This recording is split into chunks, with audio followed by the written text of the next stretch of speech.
No Jumper, coolest podcast in the world, and today we've got Canada's very own Roy Woods in here. How you doing, Roy? I'm feeling good, man. I'm in LA and back home, man. Yeah. Wait, so how long you been in LA now?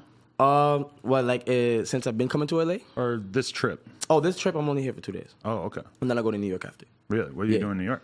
More press for the album. More Right. press for Say Less, you know what I'm saying? I'm very intrigued by this lifestyle of yours that you live. You seem like you're kind of a jet setter. You're always like running around doing all kinds of fancy ass shit that I'm sort of jealous of. So then when you were like, yo, I can't believe I'm on No Jumper, I was like, you probably do sick shit all the time. Yeah, but I'm still young. I still got shit to see, like a lot to experience. So How old are you? 21. 21. Yeah, Oh, 21. Man, you 21. are young, yeah. Yeah, That's crazy because we started hearing about you when you were fucking really young. Yeah, like how young? I don't know. You tell me. When I first heard, I know what it was. It was the one song with Drake. When I first heard you, Okay. at first was like okay, because I'm like I'm more of a rap fan, so it's like cause that's why I feel bad for R&B type singing dudes because sometimes they need that feature for me specifically to like know or like pay attention because otherwise I just don't necessarily gravitate towards it. But then I start fucking with dudes once I hear them with rappers usually. Yeah. I feel you. I'm like the whole problem with the fucking music industry right there. Is it? I don't know. Don't you think that's kind of a problem? That it's almost like a weird like compromise where like sometimes, not always, but you hear like R&B records where you will then hear them like stick a rapper on it for like commercial reasons, but that just doesn't sound right.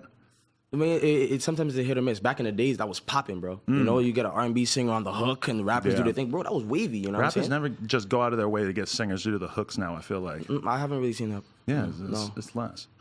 Singers today are more like rappers. Yeah. You know what I'm saying? Yeah, that's what is weird about somebody like you, and I guess it's the same thing that rest in peace, Lil Peep, that they say about rest in him. peace, Lil Peep, for sure. Post Malone, sort of a similar thing, where it's like you sing, but you sing kind of like a rapper.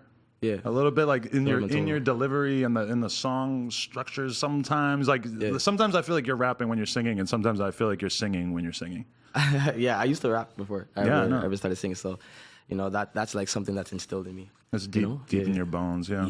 But I mean, that's the weird thing about like being a kid in this world today, though, is that like you can't avoid like how big rap is in general, and how much like even for you as somebody who decided to go in a different direction, that must have been like a huge influence in the beginning because it's so much easier to come out and just be, oh, I'm a rapper and I'm going to talk about guns and talk about all this crazy shit, Yeah, it was more easy because a lot of people were doing that, in my area, and even if they weren't doing it, they still want to talk about it. You know what I'm saying? Fabricate their life or whatever. Right. You know what I'm saying? But I always stuck away from that.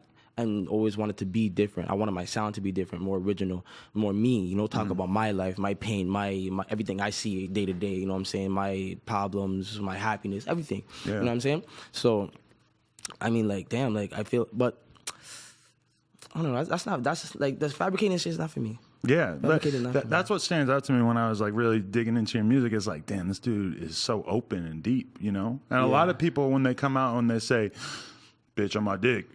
Blah, blah, blah, blah. I can't even do it. You know what I mean? Bitch on my dick. Bitch on the tits. Bitch on my dick. What's on the tits? There we go. Boom. We just made a song. He say he can't rap. We rapping. We out here, man. We out here, shit. But it doesn't take any sort of vulnerability to be that kind of guy who just like rhymes some bullshit. And it's like, but when you come out and actually start talking about your feelings and stuff, and it's a very different game to be in. Yeah, I feel it is because you always have to search for a feeling.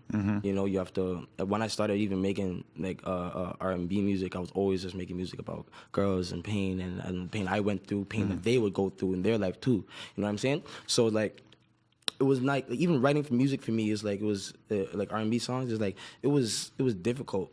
At first for me, because I was like, oh my gosh, like I'm really switching from rapping all the time to singing about my feelings, right? And it sounded like, as you said, like a rap almost, right? But it was normal for me, you know what I'm saying? But that getting into that channel, that space, that energy became easier over time, you know what I'm saying? Because I started just taking my craft way more serious than I ever have, believing in myself and making sure that I'm pushing myself all the time to get there. So like whenever I feel sad and shit, I don't just stress upon it, I have to channel that energy. When I was reading one of your like super old interviews, and you kind of said you said something along the lines of, I don't really necessarily 100% know who I am or what kind of music I'm making, but I'm figuring it out through my music. Yeah. And as I went through your shit, I heard that so much. Whereas as on the newer project, it just feels so much more confident, so much more realized that you know who you are. And that's interesting to see that journey. Yeah, I was definitely finding myself. You know, that was definitely finding myself, figuring out who Roy Woods is and who Denzel Spencer is. You know, figuring out. But now I'm in a space where I know myself way more than I ever have. Right. Way more confident. I feel way more what's what I'm looking for? I just feel like I'm really with me. You know what I'm saying? And no one could take me away from that, pull me away from my beliefs, my thinking. You know, like I'm really like stuck on like what I am now, who I am now. And it's not Roy. It's just me feeling that feeling and looking in the mirror and being able to like be like, yo, like you're a cool guy. Yeah. Regardless of whatever the fuck you have in the life you live, you're a cool guy. You know what I'm saying? Then you're respected, you know, for what you do. That's why I feel like I'm good. I love my job. You know what I mean? I don't even see it as a job. This is like, I call it workations, you know what I'm saying? When I have to go out of the city and shit. Cause it's like, it's a beautiful opportunity to love what you do. And then do it all, and that's literally what you have to do all the time, and then love yourself at the same time doing it. Yeah. You know? It's been beautiful. And use that to make so many people happy. It's like the most insane thing ever. And you really think about that's what it is to be an artist, that's what it is to be a musician in particular, is like you're a person who has to be able to fully express who you are to a bunch of people who oftentimes don't necessarily feel that same degree of confidence. Like we all know what it feels like when we hear that one Meek Mill song on the radio where he just sounds like he could take on the world. And that's like really what people are trying to find in music, or if it's the vulnerability and the passion, it's like, you know, they want to be able to hear that because maybe they don't fully know their own feelings in such a way, you know? Yeah, you know, some people don't know how to express. A lot of people don't know how to express fully or express the way they want to, you know, but... especially when you're young. When you're 16, you really don't know who you are because you haven't had much time or experience to figure it out, you know? Most times you just with your friends. Yeah. You know? You don't even spend time alone as a teenager. I never really did, you know, unless like I was forced to. Yeah. You know?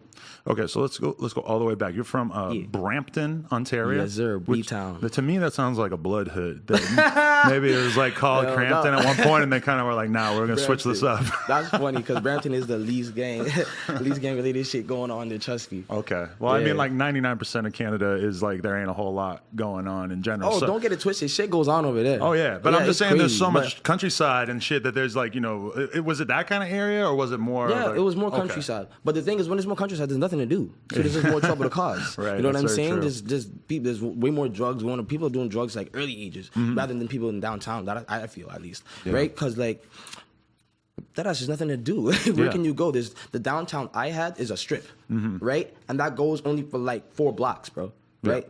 Or even 3. So like, compared to downtown Toronto, bro, there's literally nothing. Even the city beside me, where parties from Mississauga, way bigger. Yeah, like where I grew up, it's like right now, it's like the heroin death capital of the United States type shit. And it's like people will say like, "Oh, you're from the suburbs." It's like, well, there's got to be somebody in that suburb who's making a whole lot of money selling all this heroin. Could be balling, bro.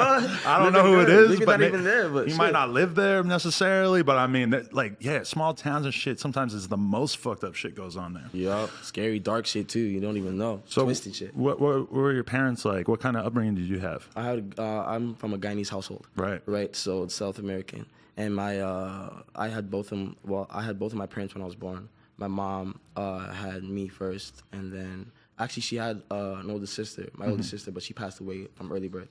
And then I was born, and then she had my little sister, and it was me, my dad, and my little sister, and my mom. And we were I was living in Toronto, right? Like, because I was born in North York Hospital, so that's a little bit up from downtown. Wait, so when did you move to Toronto? I was already in Toronto. Oh, you were born there. Okay. Yeah, I was born in Toronto, and then I went around from places like the Yorkdale area. If you ever heard of Yorkdale before, it's like a mall right in the North York region. So I was around there. I used to live around there when I was a kid, like Allen Road. And then I moved around because my mom left my dad, and we moved from like Jane and Finch, which is like a hood, like Driftwood. I was there, but I had family in there, so I used to go there, like here and there, stay at them a little bit. Then I went out to like another place called Malton, which is in between Brampton and Mississauga, right? It's very small. I was there for a bit when I was a kid, and then I finally went to Brampton at like, the year was 2000, right? So that's when I was in Brampton, never moved, stayed there, or, you know what I'm saying? But sometimes I'd go back to like, Jane and Finch with my family, because you know we'd have problems and shit, my dad and shit, whatever. But I had like 9 aunts. 9 aunts. Yeah. So like me and I never went back home a lot. I only went back home like last year. I went back home for the second time in my life. Okay. You know what I mean? And me and my sister, we just, you know, have a relationship on the phone with our family, my grandma and my aunts, you know, and my cousins and everybody. So.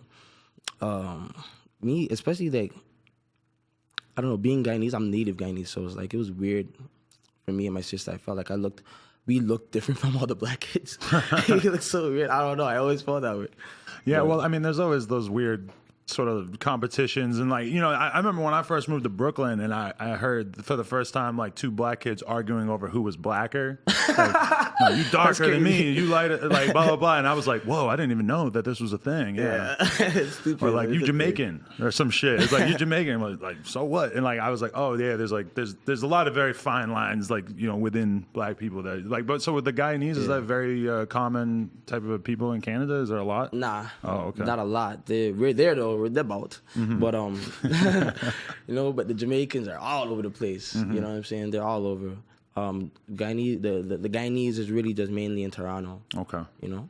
Interesting. So what kind of kid were you to start out? I was a happy kid. I loved to love life, and I played football all the time because that's what my dad got me into. Right. You know? So I was just like running around, just being a happy little kid.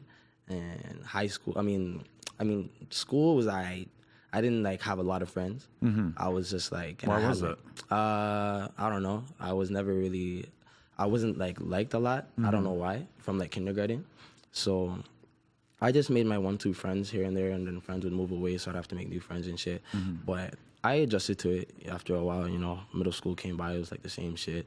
But high school, like by like grade 11, shit got better for me, you know. I started like, I don't know, just like dressing different and just appreciating like clothes. I really had a love for clothes, right? And it was just like old school shit, you know, like. Did you not realize the like importance of clothes before that, in the sense that like, you know, that is so much of how people judge you? Yeah, I didn't, but I never cared about clothes, right? Because me and my mom's like we never really had anything, you know. We came from like nothing, you know. But my mom would always just try to make ends meet. So, and she didn't want me working, you know. So like money wasn't something that I'd like see, you know. Right. If I had it, I had it. But it was like a $20 here and there, you know what I'm saying? So, like me, like I used to go to the thrift just to get clothes, the thrift stores and shit. Right. When I was a kid, you know what I'm saying, just to get clothes. I never really got into high-end stores, but I'd always find high-end shit in there, you know. And I had some cousins that would give me clothes and shit.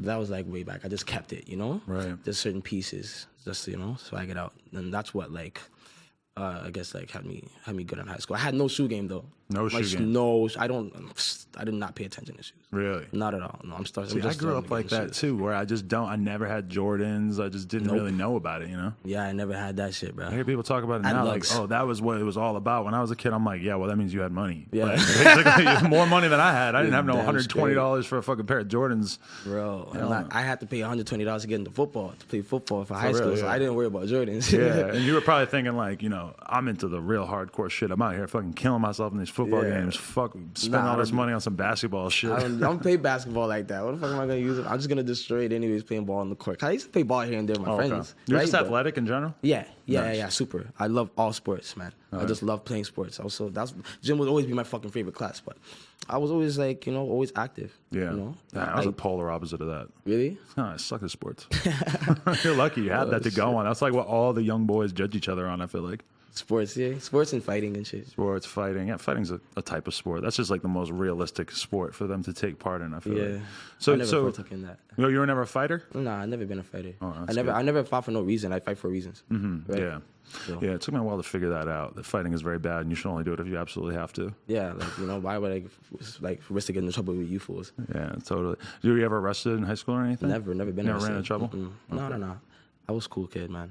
Did my thing. That's good. So smoked weed. Oh, you did? You smoked weed at a young age? I smoked weed when I only started smoking when I was 14. Okay. Right? That's our favorite thing to talk about in here. Yeah.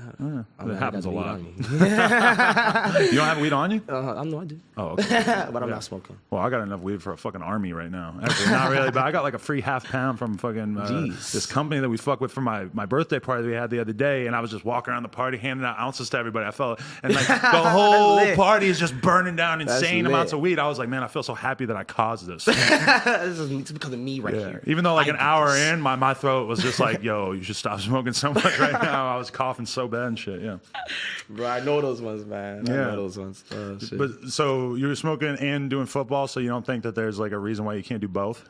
Well, what do you mean? Like, can you play football and smoke weed in high school effectively? Because I feel like one might sort of take away from the other. Actually, I was good. Yeah. I used to balance it out proper because I was responsible when it came down to smoking. Right. Well, back then. Yeah.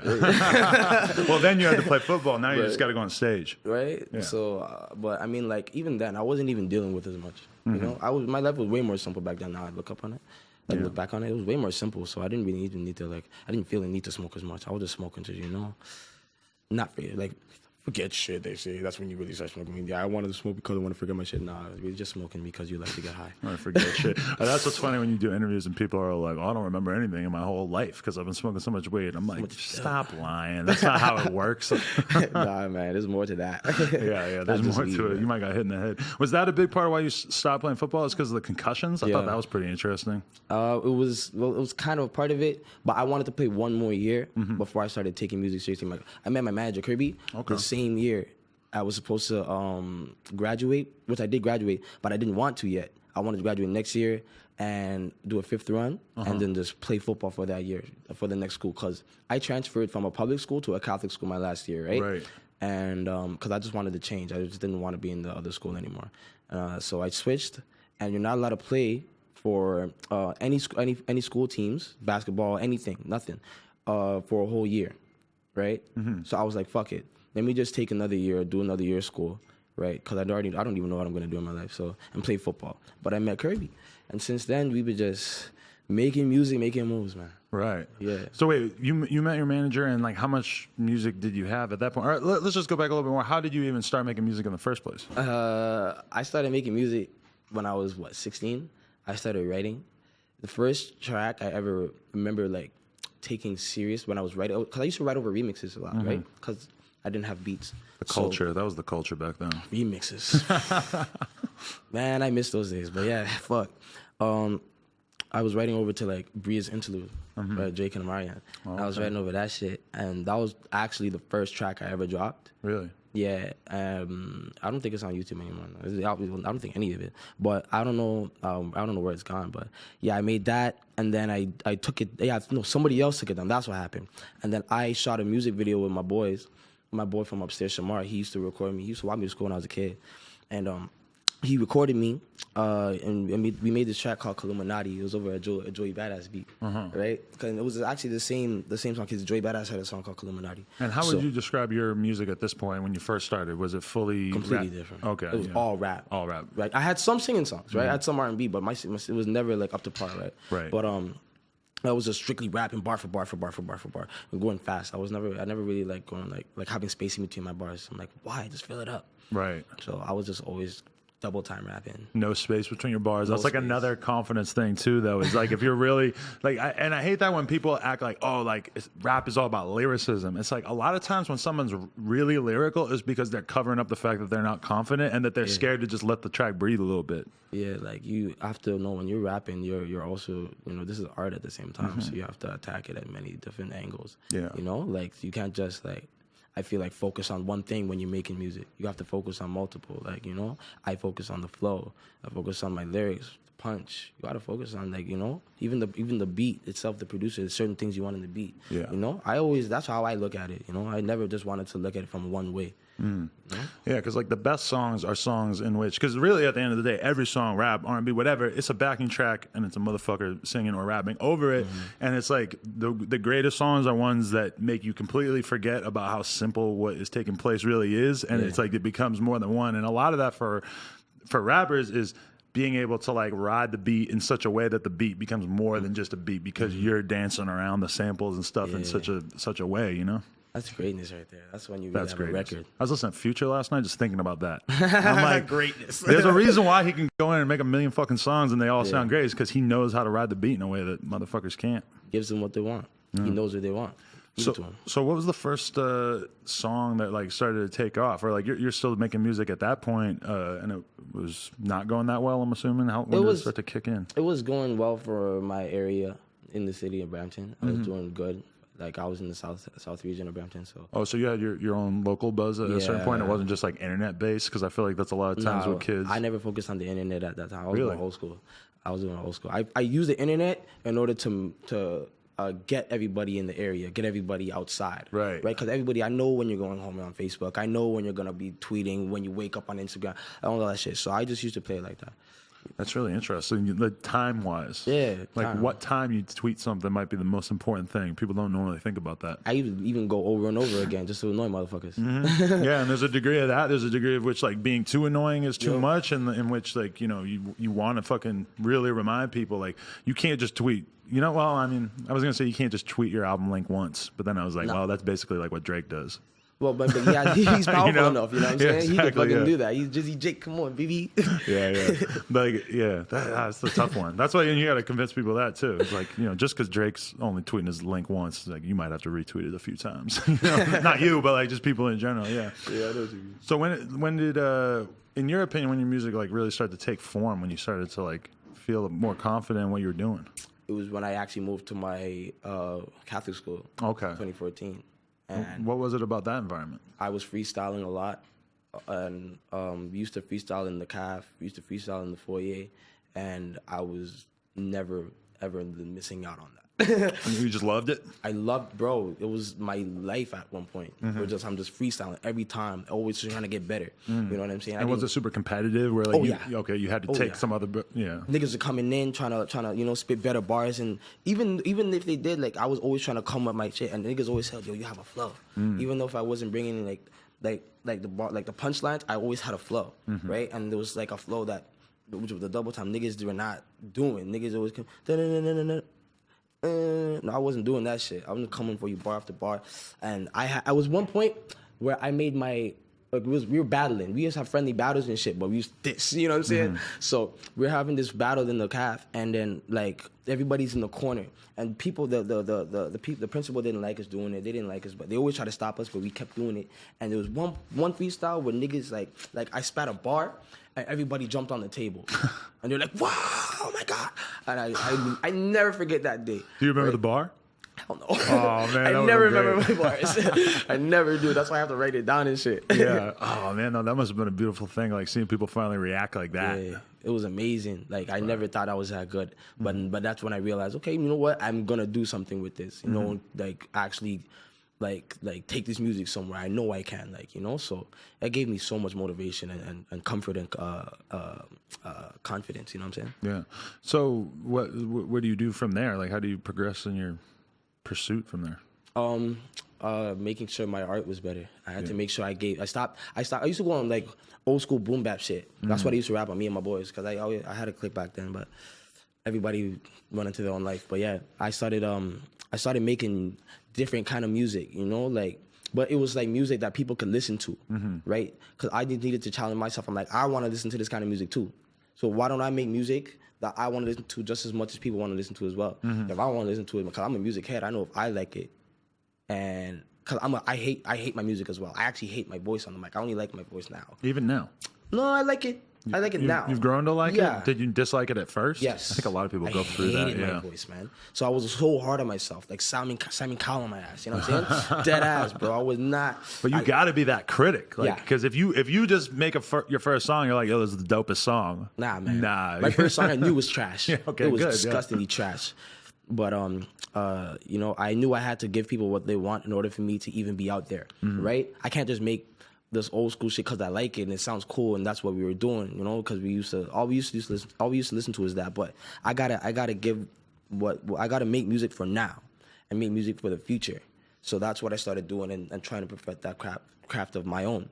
And it led me into meeting my manager and the entire team. And it was just like, after that, I got into, because I used to record myself, right? Everything I used to record myself. And then I got he brought me to an engineer in Toronto, and then I started making completely different music. Right. And that's when I started learning how to like really engineer and make beats and shit. Yeah, that's one thing I was thinking when I listened to your shit too, is like, how did he, because especially the stuff that you recorded when you were super young, I'm like, how did he learn how to structure a song like this? It's so much more like in depth and fluid than like a lot of the rap stuff that I listen to. Like, so before you started recording, before you got a manager and stuff, you were doing everything on your own, and then you get with the engineer and he taught you a lot about how to do things? No, he didn't really teach me. I watched. Okay. Right? Because I'm the visual learner, so I never asked questions. If I needed to, I would always ask. Like, with anybody I worked with, you know what I'm saying? Like, and I just, like, producers too, that I just want to know and learn. So if I ever want to do this myself, I know how. Right. You know what I'm saying? And I already knew, like, I already knew enough in order to like, actually make a beat. Because I have a one beat I made with my boy Francis on my album, right? And that's just like the first beat I've ever gone on that I'm actually using, you know? But it's helped, like me watching and learning from these guys. It's because I used to do my shit. I started with a $40 mic, right, that I bought off a friend. And I used to record in my bedroom, and I never knew shit about nothing. But me seeing it happen before my eyes, and I had one friend, Shaw Hustle. He taught me a lot when it comes down to beats, facts. He taught me. I used to ask him questions a lot, and how to make because I never used Fruity Loops. I used Logic, so I was always like question like, how do you do this and that, and what's this and what's that, and he showed me so much, and it was like after that I knew, okay, I could really make like I could do something else just besides singing. Yeah, you know what I mean, and like engineer my own music and engineer other people. Yeah, like, you know what I'm saying, like. I mean, if you really understand what everybody else in the room is doing, that's like such beneficial stuff. Besides, like if you're just some guy who just shows up and just spits and then just walks away, and like you never really know what's being done, you don't know about the effects and everything. Like there's some. I need those effects. I need to have my reverb here and the echoes. I need all that shit. Yeah. You know what I'm saying? Like I just need to construct it. It's like when I make a song, it's like my baby. Right. You know what I'm saying? So is that's really interesting because when I listen to your stuff, it sounds like so much time is taken with it. Is that's your recording process? You don't make stuff quickly? You like? I do actually. Okay. I make stuff like that. And is it always pre-written lyrics, or do you hear a beat? No, I used to pre-write lyrics, but sometimes I like only write a verse and a hook, and then I freestyle the second verse just while I'm doing the booth. Right, and then I just slap my ad libs on like after that. Like, you know, my engineer Sonny, we've been going at that for like 2 years now. We make songs like No Tomorrow, like boom, boom, boom. Yeah. Because he works fast, I work fast. Right, I don't like wasting time, especially if I know what I'm doing. But as of recently, I've been freestyling everything, so it does take my time. Really? Right? Yeah, every bar for bar. I've been freestyling everything. So that's really interesting because, I mean, I think a lot of people would think that when it comes to people who are making the kind of music that you make, that you wouldn't be able to do that punching in approach. Nah, because I used to rap, right? So it's easy for me, right? I bring a rap approach to my music. Do you, like, the average person who makes music that's sort of similar to you, do you know other people who sort of do things the same way, or would you say it's very out of the ordinary? Yeah. Not my age, really. That's really interesting. Yeah, I've never really seen anybody at my age do it like that.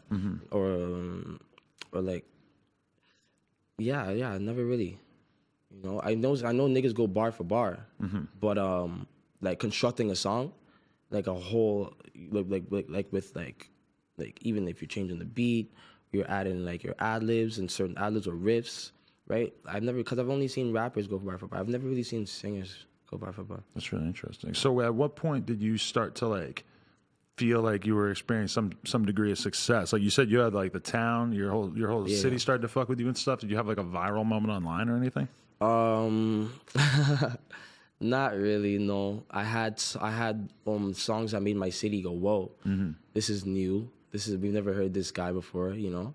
And that's when I was rapping Fabricated. You know what I'm saying? Still back then. Yeah. That was still way back then. Like that was before I even went to Toronto, right? And then I just had to, like, it came to a point where after I went to Toronto to stop fabricating, and that's when I started jumping, right?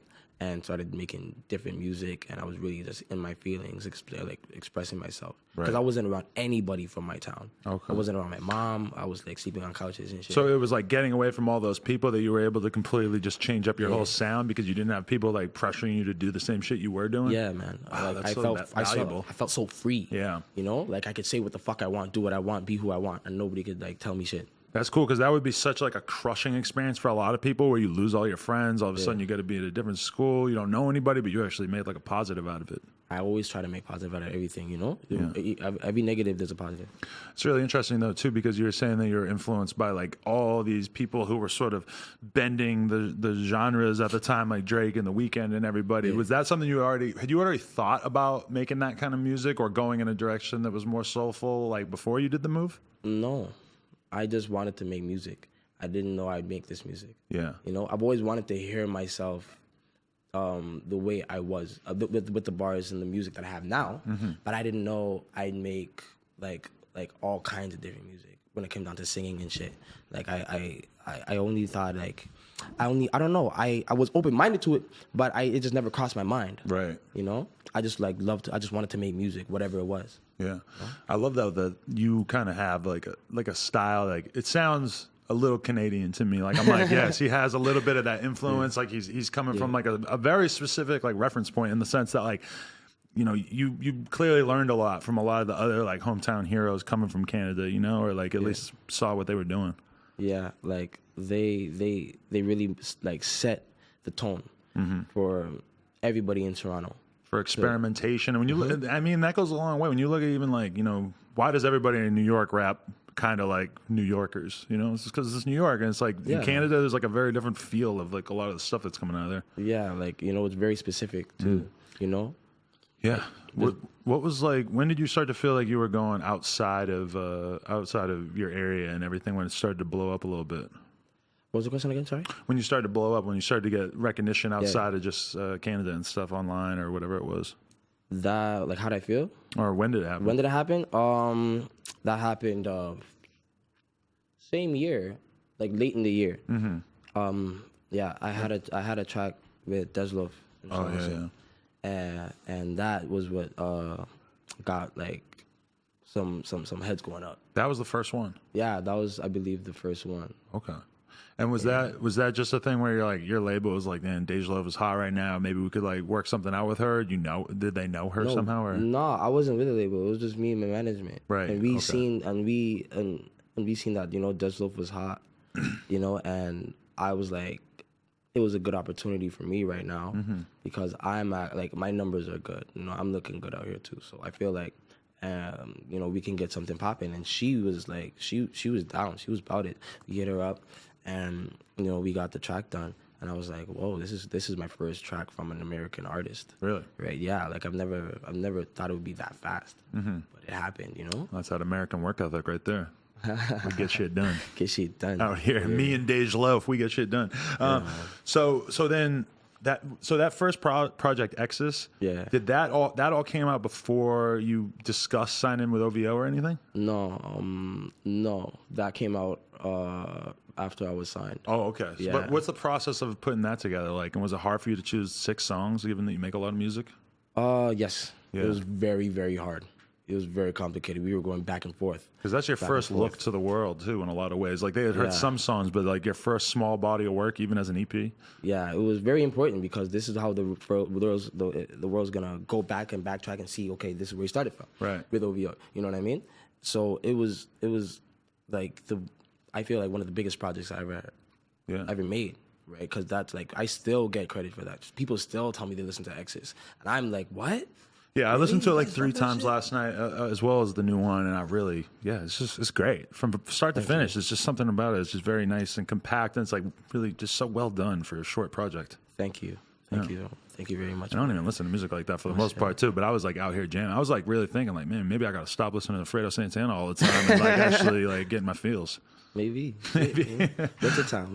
Maybe go up to the winter. You know, what I'm saying? Go where the cold is. For real, man. Yeah. I'm from New Hampshire, man. It's pretty fucking cold up there. I'm like 6 hours from Montreal. Like where I grew up, if I were to drive 6 hours north in Montreal, that's where I first had an alcoholic beverage. Oh yeah, Montreal. Went up there when I was like 16. Yeah, drank like a Mike's Hard Lemonade. Yeah, you could do that shit. Drink at a young age. I think the age is 18. The legal age for drinking is 18 now? We were 16, but we were drinking. But we used to go into like the porn stores and stuff too. Which this is 1999, 2000, so you couldn't just go online. Yeah. So we were going to all those stores and buying like dirty magazines and stuff, which seemed really exciting to me at the time. Shit, I never even seen a porn store in my fucking life. Really? Never. Oh man, they used to have that shit everywhere. I know you're probably right though. Like now when I think about it, they have sex stores. Yeah, sex store. You go in there, you buy a freaking dirty magazine. I don't know. I mean, I'm pretty embarrassed to admit that was something I was doing. I'm like admitting how fucking old I am right there. We're grown. It's okay. We can talk about this shit. That's just me being old as fuck. I remember one time when I first went to Montreal too, that like I went into like a Subway and like there's stacks of hundreds near the register because the guy who was making my sandwich had to like going back and there's it had to be at least like $3,000-$4,000 in hundreds right near the register. And I'm just thinking, I'm like, I'm in a different country. If I grab that and I run, they're not gonna be able to catch me. But the thing is, I had my friends with me.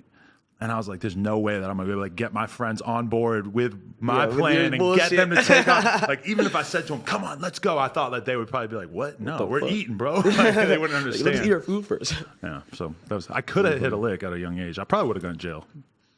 Probably. In a foreign country as well. Yeah. Unless you were, low-key about it. Okay. Not spending no money. Okay, how does the OVO conversation start? Because that's like the craziest shit ever. It was random. I was having a normal day. And it ceased to be a normal day after that, yeah. I was writing a song, actually. Mm-hmm. And I got a DM from Oliver. I'm like, I know who this is. What's going on? So I checked the DM. And he said to hit him, send him some tracks and shit. So we connected from then on. That was after the Just Love track. Right. And I think like a month or two after. Yeah, and we connected for months. We were just going back and forth conversation, Ollie's my guy, man. Mm-hmm. He's the real one. He held me down when I was like, like he believed in it when I didn't even know what to believe in. Right. I just knew I had music, and I love music, and me and my guys needed it, get out. And the conversations were just sort of general, like just about your music, or no, life, man. Right. We used to talk about life and shit, bro. Wow, that ass, man. I used to tell Ollie about my problems at the time and shit, what I was going through. Like I wouldn't put it on him, but we would talk about it and shit because you want to know, it was deeper than music, right? Like we actually got to talk about life and shit, and he gave me advice and it's helped me. Till this day, I still know what he's told me, to make that advice, to use that advice in my life, and it's shit has gotten me so much stronger to know, cause I'm fuck, I felt like a small town, I'm a small town kid, but I never went outside, mm-hmm. So I was it felt even small, I don't know the world, right? All my kids went to all my friends went to amusement parks and shit, all the time with their friends. I was just at home for summer, you know what I'm saying? Right. So me. Like Oliver being there and showing me Wagwan really opened my eyes, made me okay, I'm gonna believe in myself for sure. When did the conversation about you potentially signing to a label start to unfold? That was till I believe the next year. Okay. So into 2015, top of 2015 or so. And how do you feel when that idea came out there? Because once you first started having a conversation with him, you must have started to sort of think about it. Is he grooming me? Is this going to turn into something? Yeah, I honestly, I just let it be. I want to keep this relationship, right? And then see what I can see what happens, see for me, and if anything happens for them, and that's what happened. You brought it up to me in the OVO store. In the OVO store? Yeah, there's a new OVO store. That's it. And we were talking in the corner of the store, and he brought it to me. I was like, my heart dropped. You know, my heart just dropped. I didn't know what to think. I'm like, is this really happening to me right now? Mm-hmm. So, and shit. Yeah, that's pretty much it, bro. That's crazy. Yeah. And so was it a hard decision, or did you? Nah, it wasn't really hard for me. I felt like I knew where I wanted to go. You know, I already know the music, you know, and I live off the music. So like, it was like, it was like a no-brainer for me, you know. When's the first time you met Drake? At the Energy video. Okay. The Energy video shoot. That's where I met him. Okay. My heart dropped like a motherfucker. Had you had like conversations with him like through the label and stuff, or is he sort of like the figurehead that like there's so many other people working there that you don't necessarily see or talk to him that much? No, me and the boy talk. Okay. Yeah, me and the boy talk. The boy.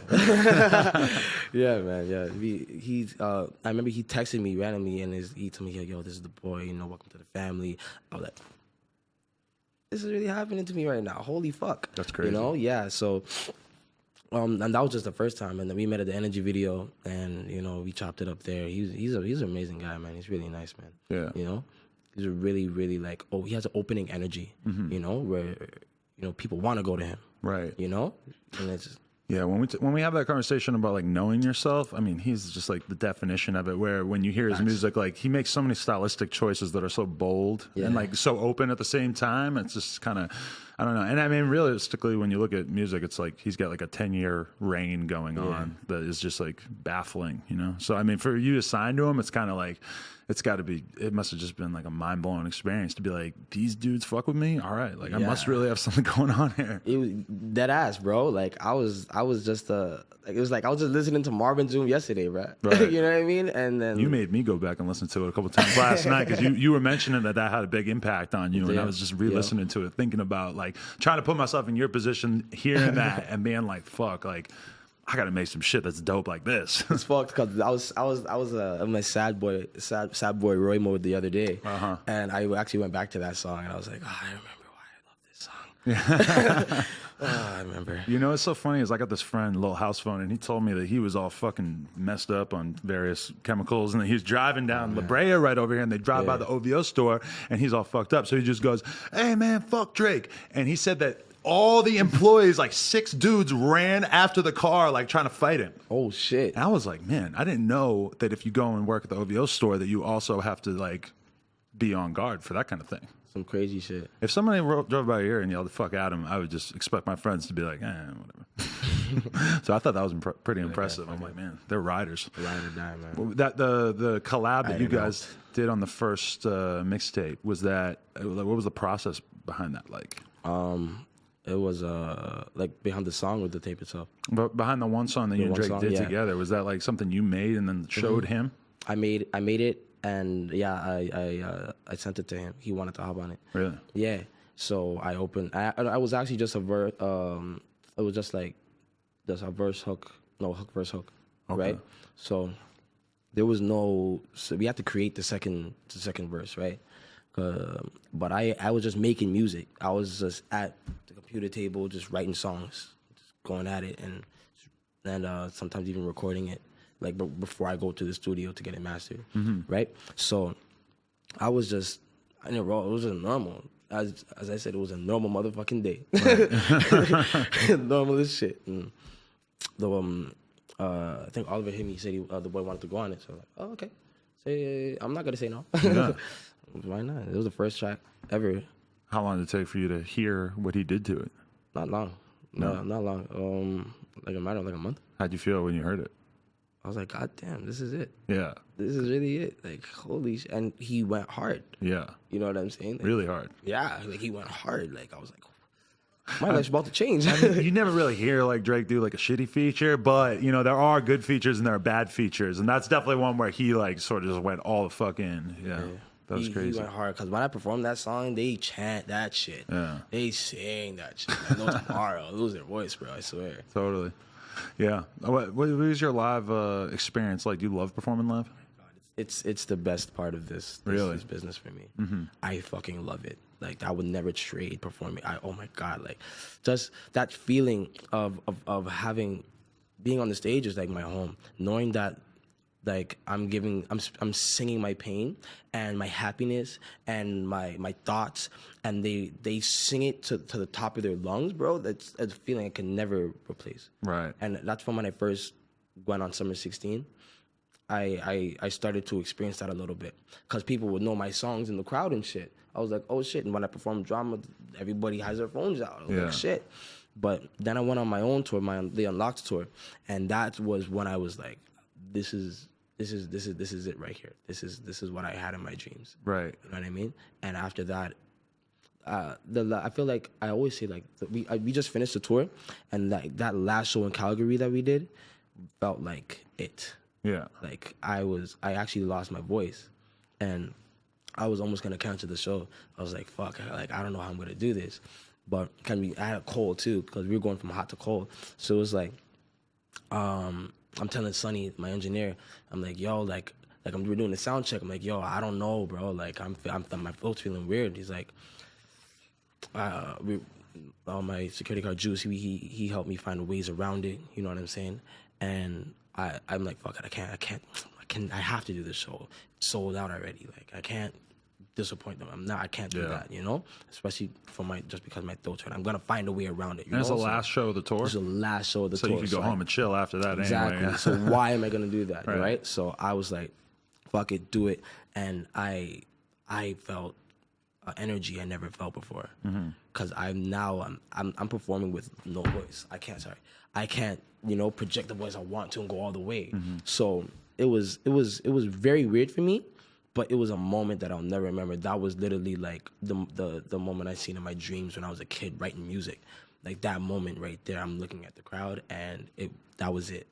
I seen that in my dream. I knew it. I felt it. And I felt like that energy, That's what you're looking forward to, because a lot of people, when they think about what it's like to be a musician, they don't think about the fact that all those first shows are fucking terrifying and like when I see a rapper go out, and like even a rapper I know who's going to be really big, and they go out and perform to 5 people, or like they perform to 100, 1,000 people, but the people don't give a fuck. It's like that shit is hard to get through. That's the shit that'll make you want to quit. Yep. Going out there and getting no response, Facts. When you first start. So then like having that experience and going out there and really having people like fuck with it 100%, that must have been insane. It was, because I remember on Summer 16, like as you said, there were people that wouldn't even sing the songs or know who the fuck I was, right?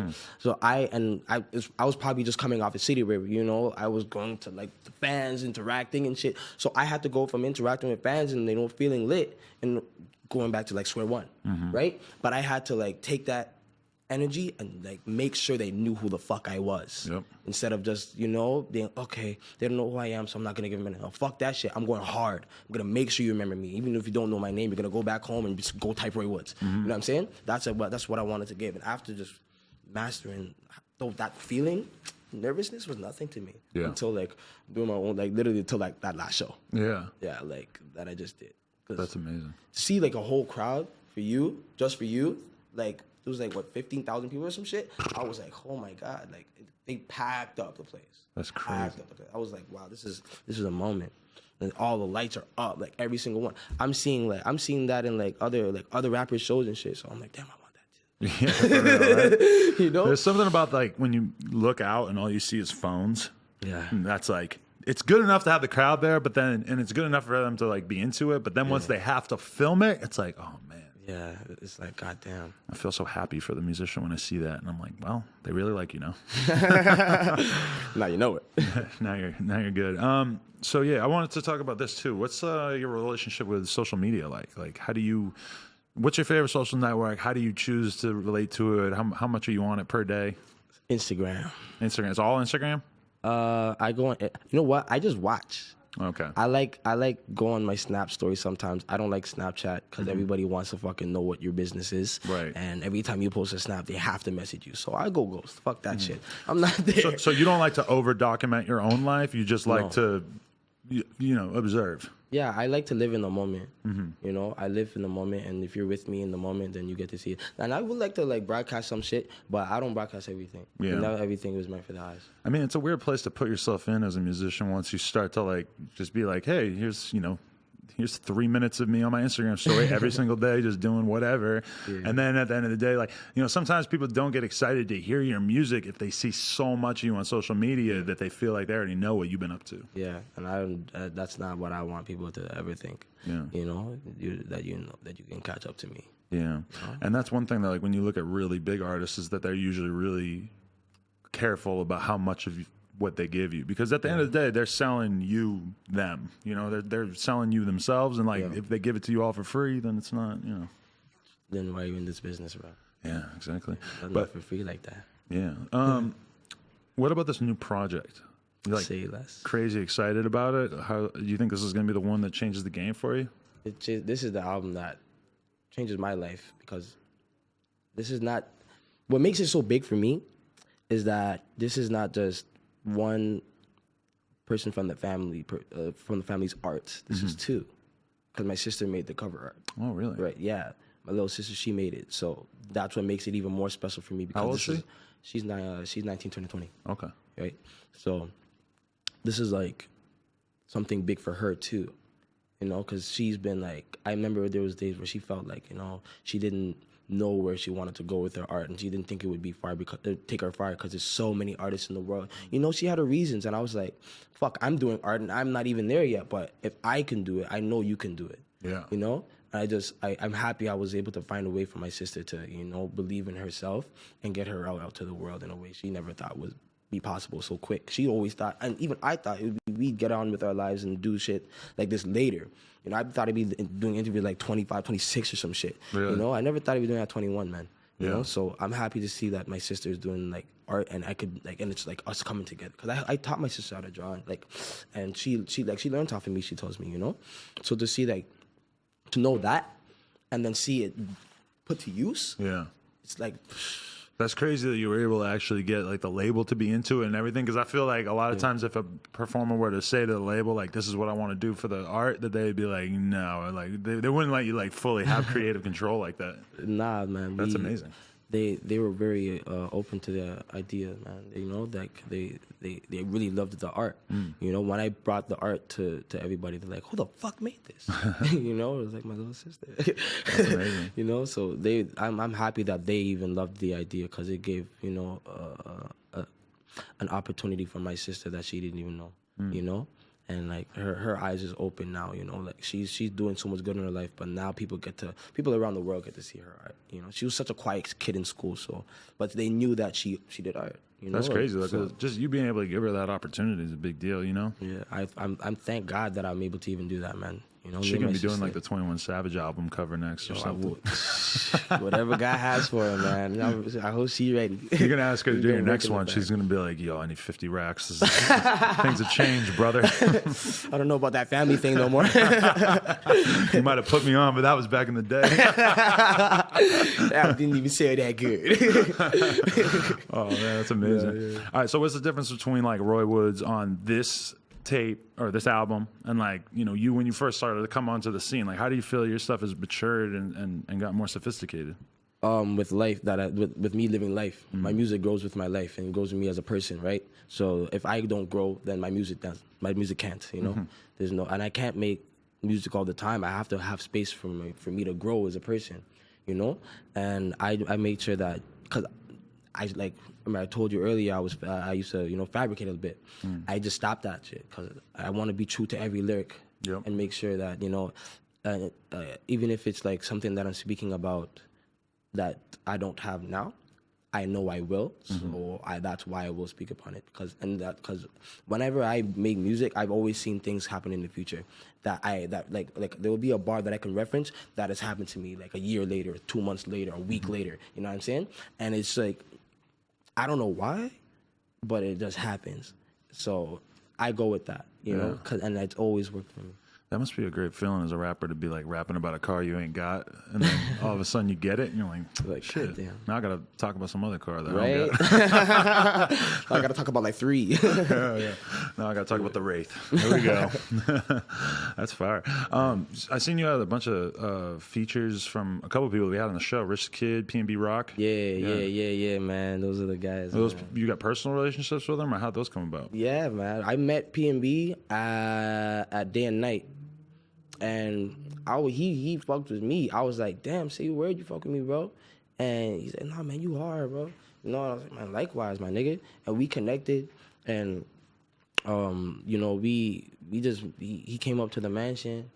Okay, we had like a little spot up in the hills and shit. And we was just recording, and shit, it was just vibe. Like we FaceTime all the time and shit. You know, just to check up on bro. You know what I'm saying? Like he'll check up on me too and shit. Like he's a real dude, bro. Yeah. You know, real nice guy, man. Yeah, you know? I like Peter, man. Yeah, you know, and Richard Kid, we met.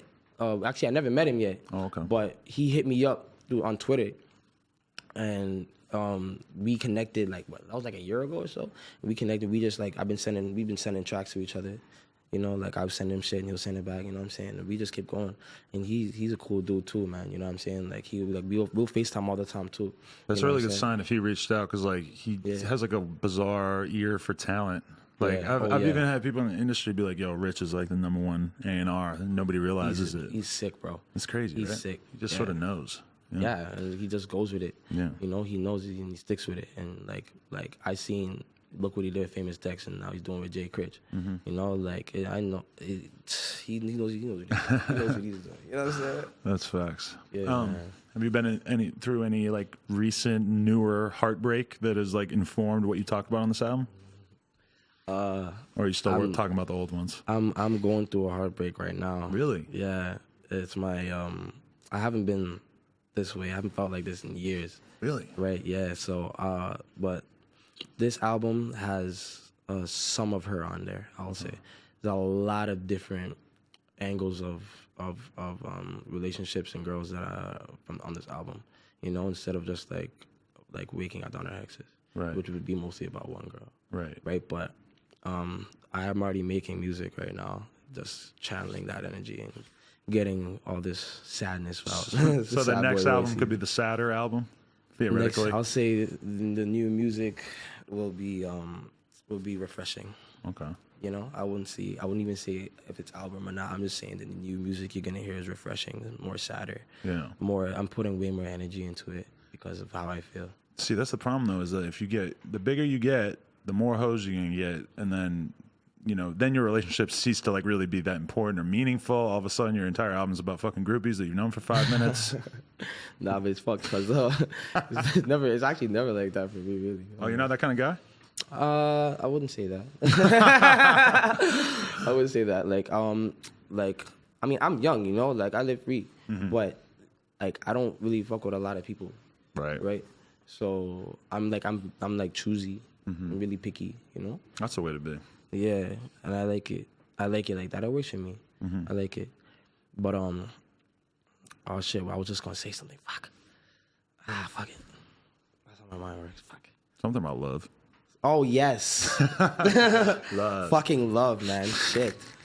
Oh man. No, but this heartbreak I'm going through is not even about like a groupie bitch or some shit, you know? Did you choose to leave this relationship, or did she choose to dead it? And is it because you there got so was much clout now? It's actually, there was no relationship. That's the fucked up part. Oh, there wasn't? There was no relationship. There was a relationship. I was trying to keep a friendship, you know? But like, I really love the person because we have history together, right? So, like, as lovers as well. Right. So, and it was fucked because we just got in a car accident, right? Recently, like in August. And that, like, I don't know, there's always something in life that always brings us closer, but then like take us away from each other's lives. Right. Right?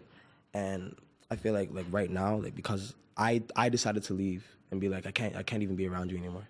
You know, I just can't do it. So it's taking a toll on me because I don't want to. Right. You know, I still love that person. You get filled with that guilt from like the fact that you have to leave it behind. Yeah, you know, there's so much history, you know, so much you've been through with one person, you know, that you haven't gone through with anybody else. Like, you know, I don't just get in car accidents with anybody, especially with that person. Like, it just fucked me up, you know. But it's like, it's almost like refreshing, right? Because I haven't felt this kind of sadness in a while. Really? Yeah. I've been so happy. You still got it in you, yeah. Yeah, right. I've been so happy for so long. It's kind of hard for me to imagine feeling like really sad right now. Really? Yeah.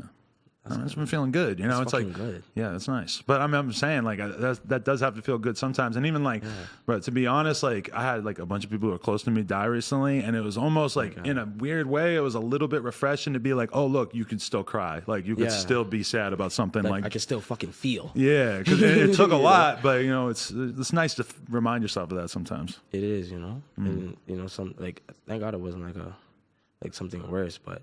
Like, you know, it's refreshing to know, like, okay, like I can like feel this pain again, you know, and without having to like look for it. It's literally, and it feels like crap. If you feel like, I feel like shit at the same time, but it's like, okay, I know why I sing, you know, this is why. Right. So I'm gonna take this pain that I feel, and you know. And if you were to be in, like, say you put out another album in 2 years, say you were in a super happy, committed, perfect relationship for 2 years, I mean, you might have to reach a little bit to figure out what to talk about. Yeah, maybe.